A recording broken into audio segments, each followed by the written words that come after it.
Please आप हमें support कीजिए और हमारे चैनल को सब्सक्राइब कीजिए, क्योंकि हमारा पुराना चैनल वाला मोबाइल खो गया है। हमने नया यह चैनल को बनाया है। हरिहरपुर नामक एक छोटा सा गांव था। उस गांव में नंदू और भोला नाम के दो भाइयों का एक बड़ा परिवार रहता था। बड़ा परिवार होने के बावजूद भी वे एक साथ अच्छे से रहते थे। नंदू का एक बेटा था और भोला का दो बेटियां थीं। कभी कभी बच्चों में खिलौनों को लेकर के झगड़ा हो जाता था, क्योंकि उन तीनों बच्चों के बीच एक ही खिलौना था और तीन तीन बच्चे थे, इसलिए वह किसी को भी नहीं देना चाहते थे और तीनों में झगड़ा हो जाता था। नंदू की दो बेटियां थी और भोला के एक बेटा था। नंदू की औरत कहती थी कि मेरा बेटा है, इसलिए सबसे पहले यह खेलेगा। तब भोला की औरत कहती थी कि मेरी बेटी है तो क्या यह खिलौनों से नहीं खेल सकती। फिर इस झगड़े के बाद नंदू की औरत अपनी बेटे को अपने कमरे में ले जाती है और उसे समझाती है कि मैं तुम्हारे लिए नया खिलौना ला कर दूंगी। फिर वह अपने बेटे के लिए गांव से खिलौना खरीदने चल पड़ती है। तभी कुछ दूर जाने के बाद एक कार आता है और उसमें उसका एक्सीडेंट हो जाता है।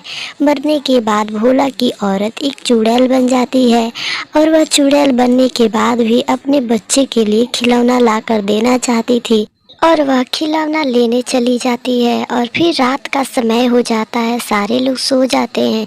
जब अगला सुबह होता है तो उसकी जेठानी अपने दोनों बेटियों को कहती है कि तुम लोग घर पर अच्छे से रहना, मुझे खेत में काम करने जाना है।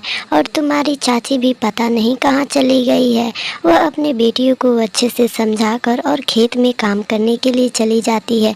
तभी वह चुड़ैल ये सारी बातें चुपके से देख रही थी और अपने जेठानी के जाने के बाद वह उस घर पर आ जाती है और कहती है कि अब तो मैं तुम दोनों को नहीं छोड़ूंगी।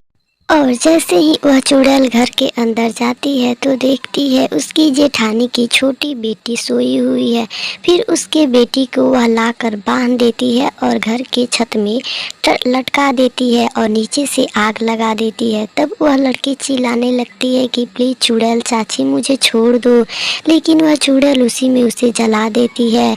तब उसकी बहन आती है और कहती है प्लीज़ चुड़ैल चाची मेरी बहन को छोड़ दीजिए, लेकिन वह चुड़ैल कभी नहीं छोड़ती है और वह बैठकर रोने लगती है। तभी उसकी मम्मी खेत से काम करके जब घर पर वापस आती है तब उसकी बेटी बताती है कि मम्मी चुड़ैल चाची ने हमारी छोटी बहन और आपकी प्यारी लाडली को मार डाला है, अब वह नहीं रही।